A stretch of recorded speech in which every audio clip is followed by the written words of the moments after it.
नमस्कार दोस्तों दुनिया का सबसे ऊंचा पर्वत माउंट एवरेस्ट, जिसकी ऊंचाई 8,848 मीटर है और अब तक इस पर 6,000 से ज्यादा लोग चढ़ाई कर चुके हैं। लेकिन कैलाश पर्वत, जिसकी ऊंचाई माउंट एवरेस्ट से 2,200 मीटर कम है, इसके बावजूद बौद्ध भिक्षु मिलारेपा के अलावा आज तक कोई क्यों नहीं चढ़ पाया? हमारे वेद और पुराणों में कैलाश पर्वत के बारे में क्या लिखा है और विज्ञान और वैज्ञानिक कैलाश पर्वत के बारे में क्या सोचते हैं?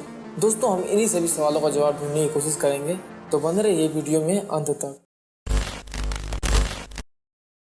दोस्तों, हिमालय गोद में बसा कैलाश पर्वत सनातन मान्यताओं के अनुसार कैलाश को भगवान शिव का निवास स्थान माना गया है और माना जाता है कि भगवान शिव पिछले 21,000 सालों से कैलाश पर ध्यान कर रहे हैं। दोस्तों, हमारे वेद और पुराणों के अनुसार कैलाश को एक्सिस मुंडी यानी इस पृथ्वी और पूरे ब्रह्मांड का केंद्र माना गया है, जो पृथ्वी को स्वर्ग से जोड़ता है।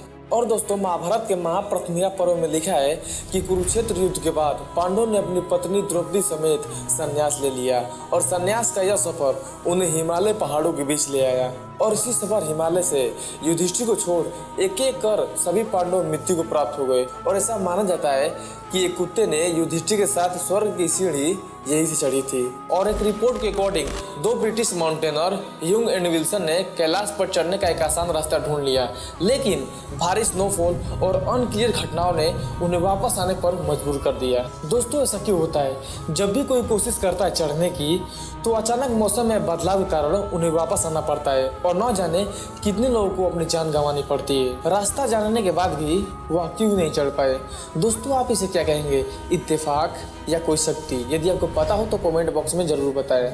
दोस्तों, ऐसे कई मामले हुए हैं, लेकिन सबसे दिलचस्प और भयानक मामला साइबेरियाई माउंटेनर्स का है, जो सबकी तरह कैलाश पे चढ़ना चाहते थे, लेकिन उनको इस बात का अंदाजा नहीं था कि कैलाश पर्वत के पास उनके लिए क्या है।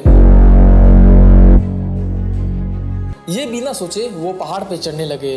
कुछ समय बाद उन लड़कों को अंदाजा हुआ कि उनकी उम्र बहुत तेजी से बढ़ रही है और अचानक एक तूफान के कारण उन्हें वापस लौटना पड़ा और कुछ वर्ष के भीतर आश्चर्यजनक रूप से वृद्धावस्था में उनकी मौत हो गई, जिससे यह प्रूफ होता है कि कैलाश पर समय बहुत तेजी से चलता है। दोस्तों, कैलाश पर्वत के बारे में विज्ञान क्या कहता है, चलिए देखते हैं। रसिया के एक बहुत ही फेमस ऑप्थेल्मोलॉजिस्ट डॉक्टर अर्ल मुंडसे अपने रिसर्च में बताया कि कैलाश पर्वत वास्तव में एक मैन मेड पिरामिड है, जो बहुत प्राचीन समय में बनाया गया था। डॉक्टर अर्ल मुंडसे एक एकेडमिक पेपर में लिखते हैं कि देर रात में कैलाश के अंदर से अक्सर अजीब और हाफने की आवाजें आती थी। इसके बाद अर्ल मुंडसे यह रिसर्च यही रोक दिए। और दोस्तों, दुनिया के इकलौते इंसान तिब्बत के बौद्ध भिक्षु मिलारेपा, जो 900 साल पहले कैलाश से जिंदा वापस आए थे। और ऐसा माना जाता है कि कैलाश पर्वत पर मिलारेपा को कुछ ऐसे रहस्य मिले जो दुनिया को नहीं मालूम होने चाहिए, जिसके कारण उन्होंने कैलाश पर दूसरों को जाने से मना कर दिया।